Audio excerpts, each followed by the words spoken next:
आता या परिसंवादाच्या पुढच्या वक्त्या नम्रता फलके यांचा परिचय करून देतो। वर्धा जिल्ह्यातल्या देवळीच्या रहिवासी नम्रता फलके यांनी लोकप्रशासन आणि वृत्तपत्र विद्या या 2 विषयात MA पर्यंतचं शिक्षण घेतलं आहे। आकाशवाणी छत्रपती संभाजीनगर इथे त्या 8 वर्ष कार्यक्रम अधिकारी म्हणून कार्यरत होत्या। या अंतर्गत त्यांनी अनेक साहित्यिकांच्या मुलाखती घेतल्या। साहित्य संपदा, साहित्य सौरभ, अक्षर यासारख्या अनेक साहित्यिक कार्यक्रमांची निर्मिती नम्रताजींनी केलेली आहे। बालकांच्या लसीकरणाबद्दल आकाशवाणीवरून जनजागृती केल्यामुळे त्यांना 2017 आणि 2019 असे युनिसेफचे 2 पुरस्कार प्राप्त झाले आहेत। 2020चा भारत सरकारचा पहिला योग सन्मान देखील त्यांना प्राप्त झाला आहे। द वायर या वेब पोर्टलवर सिनेमांचं रसग्रहण त्या करतात आणि विविध वृत्तपत्रे दिवाळी अंकात त्यांचं लेखन प्रकाशित झालेलं आहे। नोव्हेंबर 23 पासून त्या आकाशवाणी नागपूरच्या वृत्त पुरस्कार विभागात संपादक म्हणून कार्यरत आहेत। नम्रताजी, आपण आता पुढची सूत्र सांभाळावी।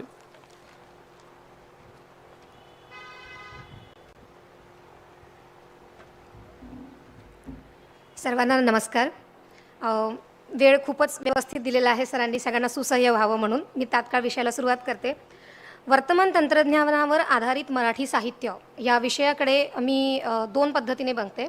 एक म्हणजे तंत्रज्ञानामध्ये जी काही बदल होतोय ते तंत्रज्ञानाचं चित्रण आणि त्या अनुषंगाने भावविश्व माणसाचं जे बदललेलं आहे त्याचं चित्रण मराठी साहित्यात, ललित साहित्यात कसं आलेलं आहे। कारण माहितीपर पुस्तकं खूप आहेत आपल्याकडे, मी फक्त प्रामुख्याने ललित साहित्याबद्दल बोलणार आहे। आणि दुसरं असं की ह्या प्लॅटफॉर्मचा मराठी साहित्य निर्मितीच्या प्रक्रियेमध्ये भौतिक अर्थाने काय वाटा राहिलेला आहे। तर आपल्याला माहितीच आहे की तंत्रज्ञान आणि बाजारपेठ हे सोबत सोबत गेलेलं आहे। ह्या बाजारपेठी व्यवस्थेने आधी आपल्याला माणसापासून नागरिक बनवलं, नागरिकापासून ग्राहक बनवलं आणि आज आपण ग्राहकापासून डेटा बनतोय। आज आपण सगळे एक कन्झ्युमरपासून आपण आज एक वी हॅव बिकम डेटा, आपण एक प्रोसेसिंगचा भाग झालेलो आहोत। सरांनी आपल्याला सांगितलेलंच आहे की चिप पण येईल आता, आणि आता जे असं म्हणतायत की फक्त क्रिएटिव्हिटीच फक्त आता करू शकत नाही आहे AI, बाकीचं सगळं करतं आहे, पण तोही धोका आता जवळपासच आहे। तर ह्या सगळ्याबद्दल मराठी साहित्यात काही आलेलं आहे का? तर सुरुवातीला जेव्हा आपण भारत स्वतंत्र झाला आणि तंत्रज्ञान हळूहळू आपल्याकडे यायला लागलं, त्यावेळेस हातमागावरनं यंत्रमाग, मशीन अशा सगळ्यांवर आपण हळूहळू स्टेप बाय स्टेप गेलो आणि त्या पद्धतीने आपला गावगाडा बदलला, आपली सामाजिक व्यवस्था बदलली आणि याचं चित्रण त्यावेळेसच्या ग्रामीण कादंबऱ्यांमध्ये, कथांमध्ये यायला लागलं। याचं प्रातिनिधिक उदाहरण जर आपण घेतो म्हटलं तर रा.र. बोराडे सरांचे पाचोळा हे जी कादंबरी आहे ती आहे। मी तिथून जंप करून सरळ ह्या गेल्या 30 वर्षाच्या जर ललित साहित्याचा विचार केला तर यामध्ये सगळ्यात पहिलं नाव आपल्याला घ्यावं लागेल ते म्हणजे जयंत नारळीकर सरांचं। शाळेमध्ये असतानापासून आम्ही वामन परत्न आला, प्रेषित, यंत्रमानव या प्रकारची त्यांची पुस्तकं वाचलेली आहे। ही पुस्तकं कथा आणि कादंबरी तर होती, पण शिवाय त्यावेळेसुद्धा मानव जेव्हा माणसासारखा माणसांमध्ये वागतो त्यावेळी त्याचं भावविश्व आणि खऱ्या माणसाचं भावविश्व एकत्र आल्यानंतर काय गुंतागुंत होऊ शकते याचं चित्रण त्यांनी त्यामध्ये खूप छान पद्धतीने केलेलं आहे। आणि त्यानंतर मला असं वाटतं निरंजन घाटे असू देत, बाळ फोंडके असू देत, ते शिक्रापूर सर आहेत, मिलिंद कीर्ती सर आहेत, ह्या सगळ्यांनी यावर लिहिलेलं आहे। आणि हे सगळं आपण कधी कुठे कथांच्या स्वरूपामध्ये येतं, कुठे न्यूजपेपरमध्ये येतं, डिजिटल स्वरूपामध्ये येतं। पुस्तकं जी आहे ती आज 4 फॉर्मॅटमध्ये येतात। एक आता आपण पुस्तकाला पुस्तक म्हणू शकत नाही, we said it hard copy, soft copy, audio copy आणि व्हिडिओ कॉपी असे 4 त्याचे प्रकार झालेले आहेत। आणि ह्या चारही याच्यामध्ये एखाद्या पुस्तकाने परफॉर्म कसं केलं हे खूप महत्त्वाची गोष्ट यामध्ये येते। त्यानंतर एक अत्यंत महत्त्वाचे लेखक आणि महत्त्वाचे कवी अशा दोघांबद्दल मी इथे सांगणार आहे, ते म्हणजे नंदा खरे।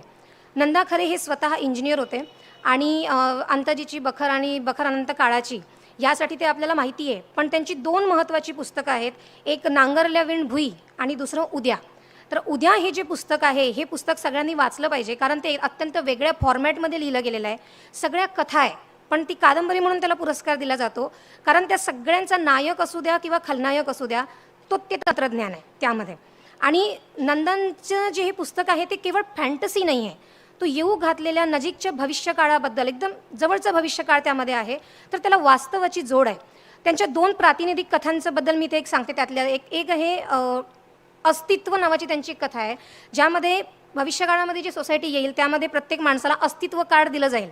तुम्ही आजचं आधार कार्ड बघा आणि ते अस्तित्व कार्ड बघा, बऱ्यापैकी सिमिलरिटी आपल्याला मिळते. तंत्रज्ञान चांगलं आहे की नाही ह्याबद्दल माझी काही भूमिका नाही आहे. ते साहित्यामध्ये कसं पद्धतीने लेखकांनी त्याकडे बघितलेलं आहे हे सांगणं मला जास्त महत्त्वाचं वाटतं. तर ज्यावेळेस हे अस्तित्व काळ येईल त्या काळामध्ये एक डिस्टोपियन निराशावादी थोडंसं चित्र त्यामध्ये आलेलं आहे की समाजामध्ये हळूहळू स्त्रियांचा वावर कमी होऊन जाईल आणि समाज एक माणसाचं कुटुंब असेल. त्यामुळे त्यातलं एक जोशी नावाचं पात्र जो आपल्या मित्राकडे जातो, त्याला मित्राच्या सोबत आई राहते असं दिसतं, तेव्हा तो म्हणतो, अरे गेल्या 40 वर्षामध्ये मी स्त्रीच पाहिलेली नाही आहे. तर अशा प्रकारचं चित्र त्यामध्ये आलेलं आहे. दुसरं एक त्यामध्ये आहे, जसं सरांनी मागे सांगितलं की हे अपरिहार्य आहे तंत्रज्ञान, ह्या पद्धतीची एक कथा त्यात आलेली आहे, दिवाणखाण्यातला हत्ती. तर तो आता जसं फेसबुकवर सगळेजण आहे, एक दिवस फेसबुक बंद पडलं तर सगळे ओरडतात, असं जसं काही तो आपल्या राष्ट्रीय आपदा असल्यासारखा प्रश्न आहे असं आपल्याला वाटतं. इंस्टाग्रामचं तसंच होतं नवीन पिढीमध्ये.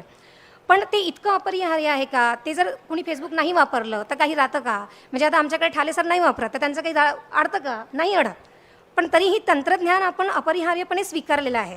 ह्याची जी झलक आहे दिवाणखाण्यातला हत्ती या कथेमधून आपल्याला सापडते. त्यानंतर एक दुसरं महत्त्वाचं एक नाव आपल्या याच्यामध्ये कवी आहे, ज्येष्ठ कवी अरुण काळे. अरुण काळे यांनी 2008-05 या दरम्यान त्यांचे काही मरणोत्तर त्यांचा एक काव्यसंग्रह आणि त्याआधी असे जे त्यांचे 2 काव्यसंग्रह आलेले आहेत. त्यामध्ये एक आहे मागून आलेले लोक. हे मागून आलेले लोक म्हणजे आफ्टर सिव्हिलायझेशन, जे नवीन आलेले आहे, तंत्रज्ञानाच्या युगात आलेले आहे किंवा जे सगळं काबीज करू इच्छितात. कारण तंत्रज्ञान हे ज्याच्या हाती आधी लागेल, ज्याला आधी समजेल, तो आधी सत्ता मिळवेल, हे तर आपलं एक नैसर्गिक सत्य आहे. माणसाच्या उत्क्रांतीपासून ते सोशल डार्विनिझममध्ये आलेलं आहे. तर अरुण काळेंनी मागून आलेले लोक आणि ग्लोबलचं गावकूस असे 2 काव्यसंग्रह आलेले आहेत, जिथे नंदा खरे एका मुलाखतीत म्हणतात की माणसांच्या हावभावावरून त्याच्या मनात काय आहे ही ओळखणारी मशीन जवळच आहे आणि आपण आताच लक्षात घेतले की ती आलेली आहे. तिथं अरुण काळे म्हणतात की संगणकात कुणीतरी भरणारच आहे मेंदू त्याच्या गुणवैशिष्ट्यांसह आणि तो होणारच महत्त्वाकांक्षी. माणसं होतच चालली अपंग, दुबळी, गरिबांची आहे त्याच्याकडे आकडेवारी. ती वाढवण्याचे बनत आहेत प्रोग्राम, पैसेवाल्यांची करतोय तो हुजुरेगिरी, गरिबांना घावतो फक्त भंगारात.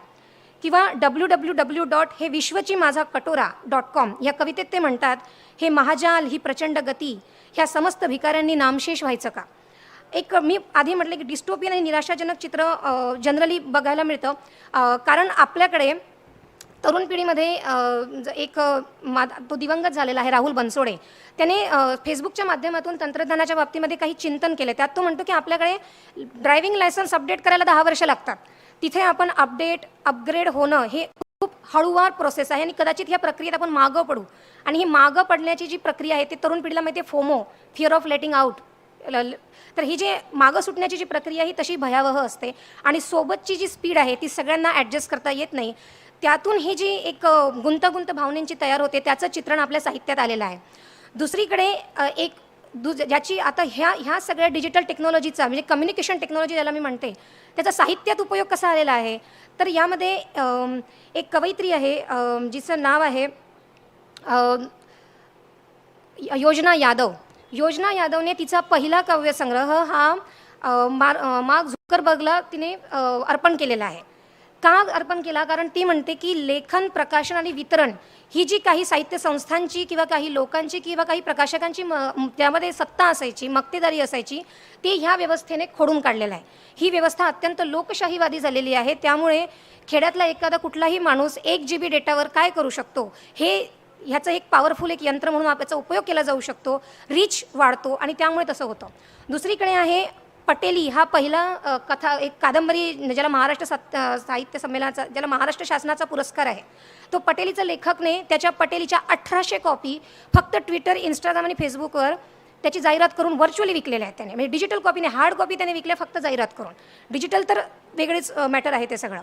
तर ही जी व्यवस्था आहे. किंवा तिसरं मिनाज लाटकर, ही जी एक पत्रकार आहे, ती म्हणते की मी इमरोजची मुलाखत घेतली, मला कोणी ओळखत नव्हतं, पण मी जेव्हा माझे लेख सोशल मीडियाच्या माध्यमावर टाकायला सुरुवात केली त्यावेळेस माझी पत्रकार म्हणून मी एस्टॅब्लिश झाले.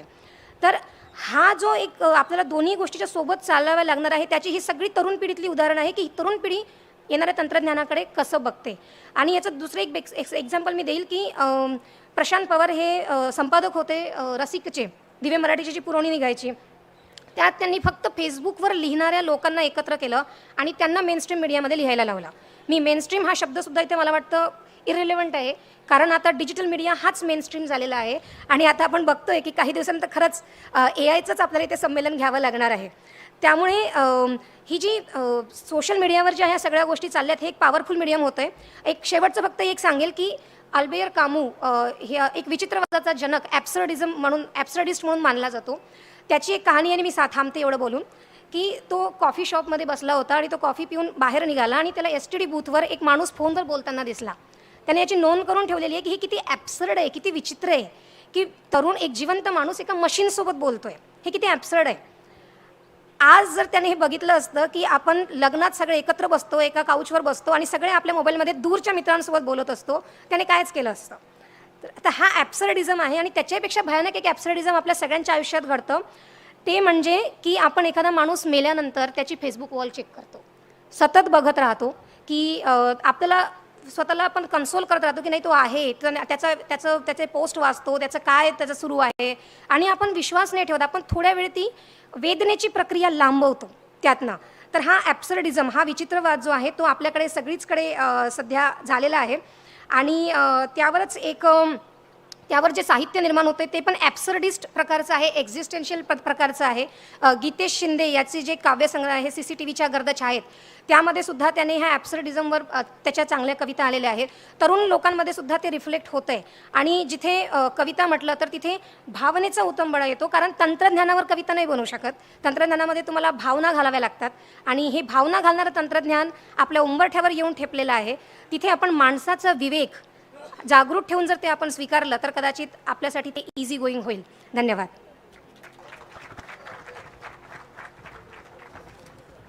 नम्रताजी, अतिशय साहित्याचा आधार घेऊन तुम्ही अतिशय भविष्यवेधी असे विचार मांडले.